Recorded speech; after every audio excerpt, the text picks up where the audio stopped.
nous, militants de PASTEF, nous estimons que Ousmane Sonko est candidat, il est notre seul et unique candidat et il sera élu au mois de février prochain comme 5e président du Sénégal. Cette attaque survient alors que la situation est tendue au Sénégal depuis lundi et le placement en détention de l'opposant Ousmane Sonko. Les images qu'on donne de la réalité comptent tout autant que la réalité elle-même. Alors si vous contrôlez l'une, vous maîtrisez l'autre. dal leen ak jàmm tey dañuy ñëw ci médias yi ak ni ñuy manipuler suñuy sentiments jour de nos appréhensions Guy Marius Sagna invité de TV5 Monde kaay leen xool ni ko journaliste bi di jéem a décrédibiliser ak ñàkkal ko fayda en plus ni muy bëgg fexee ba gëmloo nit ñi que ni Ousmane Sonko moom c'est fini.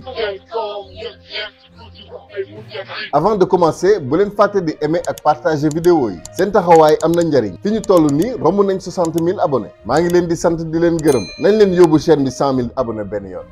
ñii ngeen di gis nii ñoo mujjee agsi ci chaîne bi ñoo ngi leen di dalal jàmm. Bon il faut encore que je précise nag joxewuma information damay analyser situation yi selon sama vision je fais des vidéos par pure passion ñëw ma aussi juste pour publier waat ay contenu wu jàmbur sans apporter ci sama touche personnelle donc képp ku bëgg a seetaan vidéo originale bu Jadine feeñul waxul dama leen di conseiller rek ngeen dem ci chaîne bi nga xam ni moom moo ko publier bu ma kenn ne naan noppi te bàyyi vidéo yi daw please. This is Jadine TV. À bon entendeur, you're welcome. Que ferez-vous si la Cour de justice de la CEDEAO rejette les requêtes déposées aujourd'hui par les avocats de l'opposant Ousmane Sonko? Nous estimons que le président Ousmane Sonko est toujours électeur et éligible. Il est notre candidat, notre seul et unique candidat. Et aujourd'hui, toutes nos forces sont mobilisées pour son élection comme 5e président du Sénégal. Déjà journaliste bi moom lantinoor la rek démb wax naa leen waxu deep state right du moom journaliste bi non au fond du sunu dirigeant yi sax nag c'est plus haut bien plus haut waa ji nee na Guy mais lan ngeen di def bu cour justice CEDEAO rejeté requête bi avocat Sonko yi dugal bon déjà man loolu jàpp naa ne mooy li normal selon seen logique requête boobu moom góoba mu am njëriñ CEDEAO ngeen may wax de soyons sérieux nag waaye mais Guy porte bien son nom Guy dëgg la fi mu ne déj fala naan déj da nga fay jëlee du yomb de journaliste bi ne ko l'opposant moom mu tontu ko ne ko le président Ousmane Sonko ba tey bokk na mooy sunu candidat mooy sunu mennum candidat teg ci boole nañ suñu doole yëpp ngir fal ko 5e président Sénégal. Ousmane Sonko est actuellement en détention, le parti qu'il a fondé a été dissous et son éligibilité est remise en question. Dans ces conditions, comment comptez-vous concourir à la présidentielle avec Ousmane Sonko? Son éligibilité est tout simplement remise en question par un ministre de la Justice qui a eu à dire à un moment donné que c'était au Conseil constitutionnel qu'il revenait de dire si le président Macky Sall pourrait être candidat ou pas. Donc cela ne peut être contesté que par le Conseil constitutionnel. En attendant cela, nous, militants de PASTEF, nous estimons que Ousmane Sonko est candidat, il est notre seul et unique candidat et il sera élu au mois de février prochain comme 5e président du Sénégal. Donc, journaliste bi ne Guy Sonko mu ngi kaso partem tas nañ ko te ñu ngi lam-laamee ndax faluwu na am déet naka ngeen yaakaar a demee ci élection avec Sonko Guy ne ko lii lam-laameloo éligibilité boobu ab ministre de la justice la bu ni woon conseil constitutionnel moo waroon a décider ndax président Macky Sall mën naa bokkam déet kon bokk conseil boobu rek moo mën a bañ éligibilité boobu balaa loolu nag ñun waa PASTEF gëm nañ que ni Ousmane Sonko candidat mooy sunu mennum candidat te dinañ ko fal février bi di ñëw mu nekk 5e président du Sénégal. Guy, on t'aime, merci. En juillet dernier à l'Assemblée nationale sénégalaise, vous disiez qu'Ousmane Sonko sera bel et bien candidat à la présidentielle. Ce soir, pensez-vous toujours la même chose? Êtes-vous toujours optimiste quant à sa prochaine ou éventuelle candidature? Je persiste et je signe que le président Ousmane Sonko sera élu dès le premier tour et avant 12 heures, 5e président du Sénégal. Journalistes yi dafa bokk ci seen technique de manipulation benn question lañ lay posé waat la ko 1000 fois ci ay formules yu bokkul nee na ko juillet yaa waxoon ci assemblée nationale ni Sonko dina doon candidat ci élection yi ndax tey yaa ngi gëm loolu ba tey xam nga kii dafa con wala mu yabaate ndax li muy laaj Guy tontu na ko ba noppi moo tax Guy ne ko je persiste et je signe sama waxu démb mooy sama waxu tey mais waa ji xanaa xam la mooy Guy ci wolof nee na ko fi ma taxaw juguma fa président Ousmane Sonko ci premier tour lañ koy fal balaa midi mu doon 5e président du Sénégal. Guy Marius Sagna, pourriez-vous le remplacer s'il ne pouvait pas être candidat en février prochain? Toutes mes forces, toutes les forces de tous les militants de PASTEF sont aujourd'hui tendues vers un seul objectif. Ousmane Sonko, 5e président du Sénégal. Déjà li tamit ci seen technique de manipulation yi la booy wax ak nit jëm koo déstabiliser ba sonn mu mel ni guy ne déji rek da ngay laal égoam maanaam honneur am da ngay laal rëyam quoi kenn bëggul ku yàq sa tur man sama tur bii xuloo naa ci ba sonn sama prof dàq na ma cours ndax ni ma Jadine dafa compliqué donc je t'appelle Bass ma ne ko mais monsieur man tudd ma Bass je m'appelle Jadine sama baay mooy Bass woowee ma sama tur wala nga bañ ma tudd c'est simple mu ne ma alors tu sors de mon cours ma ne ko merci ah waa ji nee na ko girmaay bu leen ma ni dafa juum de juumul juumaanuwul fekkeewul sax fa ñuy juumee ba pare ne ko ndax mën nga koo remplacer bu dee mënul nekk candidat lii ndof la wala yabaate yow waa ji tontu na la notre seul et unique candidat waaye gii fi mu taxaw la taxaw rek ba tey mais journaliste bi dañ ko assuré ni il n'y a absolument aucune chance maanaam li waa ji waxoon ca Titanic ne Dieu lui-même ne saurait faire couler ce paquebot moom tamit dañ ko assuré ni ko Dieu lui-même ne pourrait élire Ousmane Sonko léegi muy indi plan B mooy li gars yi di def fii rek xam nga am nañu fi commencé woon nekk naan ay non di commencé leem-leemal di nooyal naan ay non war nañoo mën a xool ndax mënuñu porter Guy Marius Sagna mu présenté wu après su gañee jox Sonko gas sama rak dégg ngeen ndey mbili gi li mu wax nee na bépp militant Pastef sa doole ci benn objectif nga ko def Ousmane Sonko 5e président du Sénégal leer na. Si cet objectif n'était pas réalisable, existe-t-il un plan B au sein du Pastef? Pour nous, il est inimaginable que Ousmane Sonko ne soit pas candidat. Il n'y a rien qui remette en cause sa candidature. Mais il est con ce mec. Bon enfin du moom sax waa ji dañ ko jox code rek ce fameux code de la presse gis ngeen plan B du ay kàddoom et on le sait plan boobu ñoom ñoo koy wër bu gi nooyoon moom la ñuy dugal ruq ni ko saa waay xoolal sa waa ji du bokk porteel combat bi ñu ànd ak yow fal la à nos conditions bien sûr waaye guy gii suñu emblème bii guy la baobab ni ko du lu xel mën a nangu Ousmane Sonko bañ a doon candidat amul dara lu ko mën a teree doon candidat. Depuis l'incarcération d'Ousmane Sonko, la vie politique sénégalaise suit son cours. Est-ce à dire qu'il ne suscite plus autant d'intérêt auprès des Sénégalais, des électeurs sénégalais? Aujourd'hui, le Sénégal et la planète Terre vibrent au nom de Ousmane Sonko.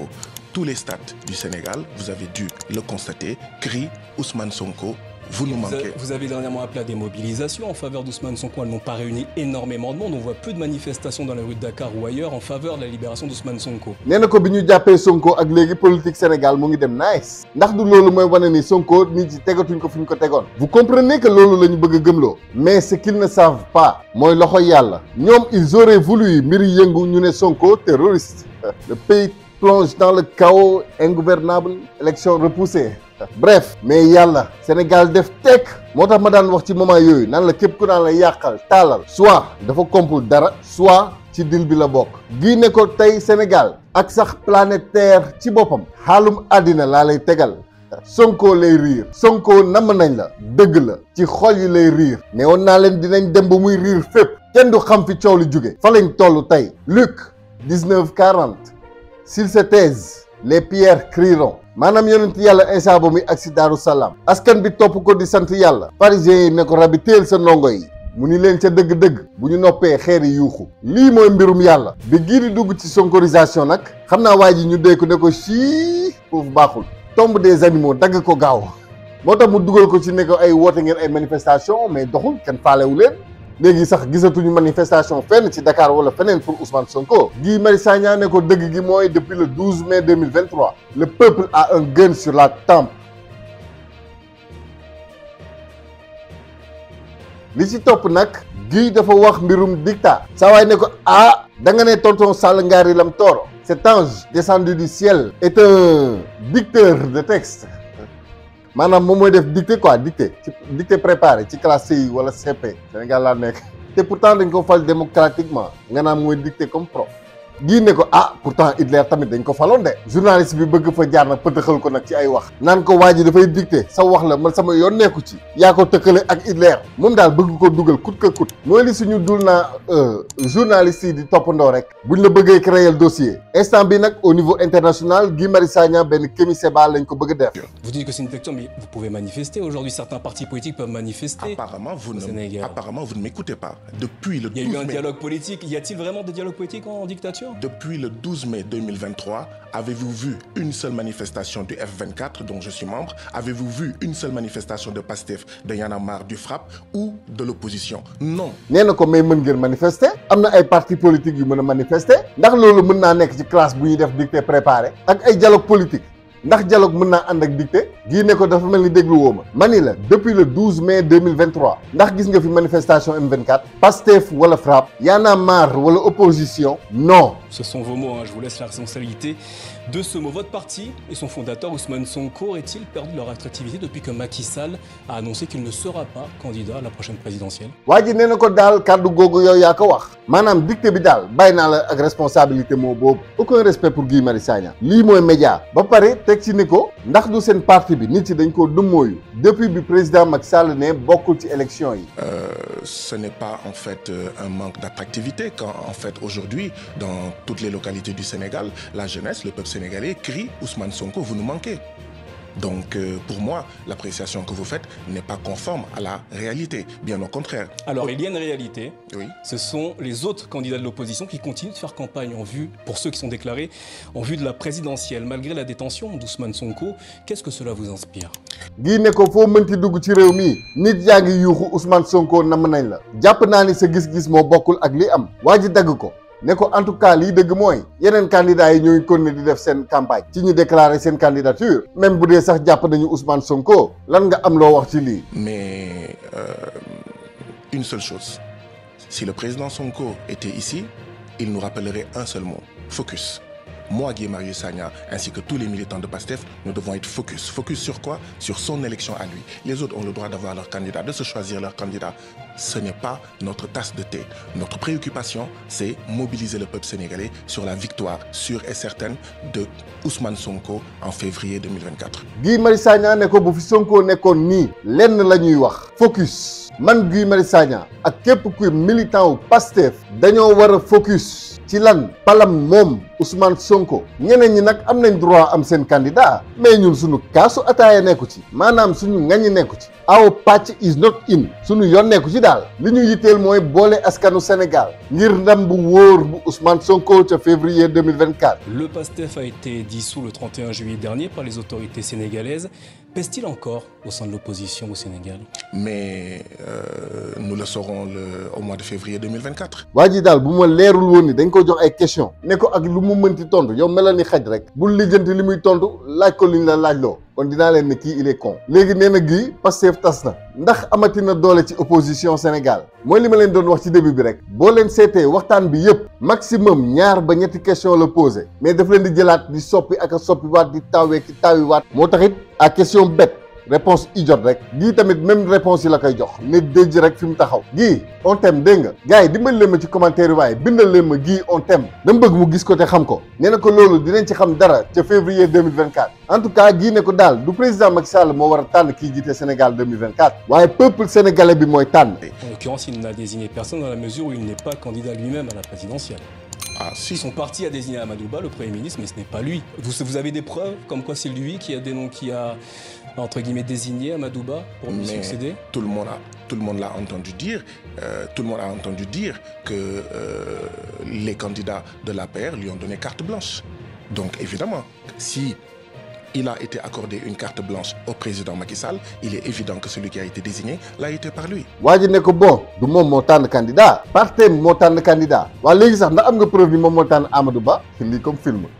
waa ji comme Tunkara bu Sénégal ca ginnaaw foog ni ñi ñuy waxal ñoom ñoo leen gën a muus foutus intellectuels preuve kay mel ni ku nekk tribunal. Les médias ne se contentent plus de cacher l'information. Ils sont carrément passés maîtres dans la désinformation. Médias occidentaux yi nag surtout français yi en particulier tribunal la pour ñun coloniser yi en tout cas fa la ñuy décider ki baax ak ki bon et ce qu'en pense le peuple nag on s'en balèque. Guy Marius Sagna ne ko ñëpp dégg nañ ko mu ne waa APR ñoo ko jox carte blanche alors bu dee dañ ko jox ndogal ne ko tànnal c'est évident que ki ñu tànn moom moo ko tànnal boppam. Guy Marius Sagna, vous êtes le fondateur du mouvement anti-impérialiste et panafricain Frappe France Dégage. Samedi dernier, le Mali, le Burkina Faso et le Niger ont conclu une alliance défensive. Pensez-vous que cela sera efficace pour restaurer la sécurité dans ces pays? Je salue en fait cette alliance pour faire face au terrorisme auquel ils sont confrontés, pour faire face aussi à la menace de la CEDEAO qui, sous les ordres, sous la dictée de la France, voudrait attaquer en fait le Niger, voudrait attaquer en fait tous ces pays-là. Je pense que c'est une bonne chose qui va dans le sens du progrès et j'espère qu'ils arriveront à faire face en attendant que le Sénégal puisse sortir du néocolonialisme français, qu'ils pourront faire face aux défis auxquels ils sont confrontés. Guy Marius Sagna yow yaa taxawal mouvement anti-impérialiste dégg ngeen bu baax ni muy appuyé ci mot bi bref ci seeni technique la indi ko nag ci alliance bi Burkina def ak Mali ak Niger ne ko ndax yaakaar nga ni dina baax pour indiwaat sécurité ci réew yooyu gii ne ko rafetlu naa ko ngir ñu mën a taxaw jàmmaarloog terrorisme bi leen sonal taxaw temm jàkkaarloo ak menace su CEDEAO mi nekk ci ndigalu France mi bëgg songu Niger ak réew yooyu gëm naa ni lu baax la lu mën a jëmale kanam te gëm naa ni dinañ ci am ndam fii ak Sénégal di génn ci néocolonialisme maanaam nooteel bi mu nekk ci loxo France en tout cas ma bamtuwaat ko muy ñett Guy Marius Sagna on t'aime ku ma mën a dimbali ci kàddu gi nga dimbali ma nga bindal ma ko ci commentaire merci beaucoup ci li nga ne dëj l'Afrique se réveille et s'éveille nekkatuñu ay complexe xeetu journaliste bii nag boo leen seetee agsi na suñu réew sax nag même si suñu journalistes yi xaraña guñu lool mais bon ils essayent j'imagine chaque soir ñu toog na di seetaan ay journal France 24 ak TV5 genre nit yi nii di xool ni ñuy poser seen questions yi même technique yi ñuy utiliser en tout cas bëgg naa ñu def différence entre formation ak déformation déformation ak information information ak désinformation la plus grosse erreur de la France a été le fait de nous inculquer sa langue par la chicotte aujourd'hui c'est nous qui allons utiliser cette langue comme une chicotte contre elle ñun xam nañ ñoom ni ñuy manipuler xel yi léegi ñëpp yeewu nañu waa ji jëm nag diaboliser Guy Marius Sagna ba sonn Sonko nag moom bañ ko jiiñee dëmm moom dafa yàgg ma jox leen exemple xool leen li même chaîne bii di TV5 waxoon ci soi-disant attentat yi amoon Yaraax après le ministre ak relation bi ñu defoon ak Ousmane Sonko. Cette attaque survient alors que la situation est tendue au Sénégal depuis lundi et le placement en détention de l'opposant Ousmane Sonko. Le ministre de l'Intérieur s'est gardé d'établir clairement un lien entre cette attaque et les troubles politiques en cours. Mais sur les réseaux sociaux, il a évoqué un attentat terroriste. dañ leen naan bon attaque bi mu ngi xew alors que réew mi dafa nekk ci gudda depuis ba ñu jàppee opposant bi di Ousmane Sonko ministre bi nag deful benn lien ak li xew mais fii daal la xari jaar nag ya dañoo naaw ba yëddee ñoom média bi def nañ le lien ci subconscient wu nit ki seetaan ba pare ne la non defuñu lien ah loo xalaat nag yow yaa ko xalaat ah dafa mel ni ma ne la bul xalaat fas buy naaw ba pare ne la ah fas buy naaw amul ah boo ko xalaatee yow la engagé ah te ma xam xel ni wax ko rek doy na pour nga xalaat ko même bu dee lu amul lan nga gis ci sa xel yow mi di seetaan waxal rek sérieusement fas bu weex bu am ay laaf wala bu ñuul wala bu marron en tout cas li ma leer mooy gis nga fas gis nga laaf te tam sax muy nekk di naaw ci xel la ndeysaan am na sax ku xelam dem ci alburaax lii mooy xel su ma la nee bul xalaat New York même boo fa mësul dem sax sa xel dina fa dem ñëwaat force nga xalaat du am lien ak New York bref manipulation la rek en tout cas daal ñun ñëpp yeewu nañu moo tax ma naan suñu dul na journalistes yi noppalu leen yaa xayti gis naa par exemple benn Maimouna Ndour Faye démb ak El Malick mais bon kooku moom sax c'est trop flagrant que ni day jouer rôle rek moom ci boppam gëmul li muy wax jarul ñu ciy tardé dañuy foowee suñuy xel poussé ñu ci ñu xalaat bi nga xam ne ñoom loolu lañ bëgg ñu xalaat te ñoom duñ ci jaar noonu la ñuy préparer par exemple askan bi ci Ousmane Sonko bañ a bokk ñu war koo nangu nag aisément après bay li jënd ji après ay plan B naan diw la wala diw su boobaa day mel ni idée bi ci ñun askan bi la jóge te fekk na xaram même cycle bi mooy dawaat rek quand la population a l'impression de faire son choix impression la rek dafa am sama benn papa boo xam ne par exemple moom quand une idée vient de lui elle est parfaite léegi de ce fait bu ñu ko bëggee defloo benn affaire dañuy ñëw suggérer ko da nga koy suggérer rek maanaam tey par exemple jëlal ndox bi nga këpp ko fee bu ko ne jëlal ndox bi nga këpp ko fee da nga naan pourtant fee bu tooyoon dina baax de nga gis jékki-jékki mu xalaat ni ah ndox bi kat mu ngi jëlee xëpp ko fee ap mu jël ndox bi xëpp ko léegi nag il a l'impression que ni moom ci moom la xalaat bi jóge donc yow am nga ni nga bëgg même chose la ay suggestion lañ leen di defal bàyyi leen ak seen xel noonu la ñuy pousser nag pour ñu uti plan B ak C bu ko nit ci nangoo seen xel rek c'est fini loolu nag sax mooy abandonner Ousmane Sonko dëgg moo tax am na ay sujets yoo xam ne jaru sax waxtaanee nit soo bëggee àgg fenn da ngay focus ci destination bi lu yoon bi gudd lu mu metti focus ci destination bi focus ci destination bi moo lay àggale fa nga jëm à bon entendeur salaam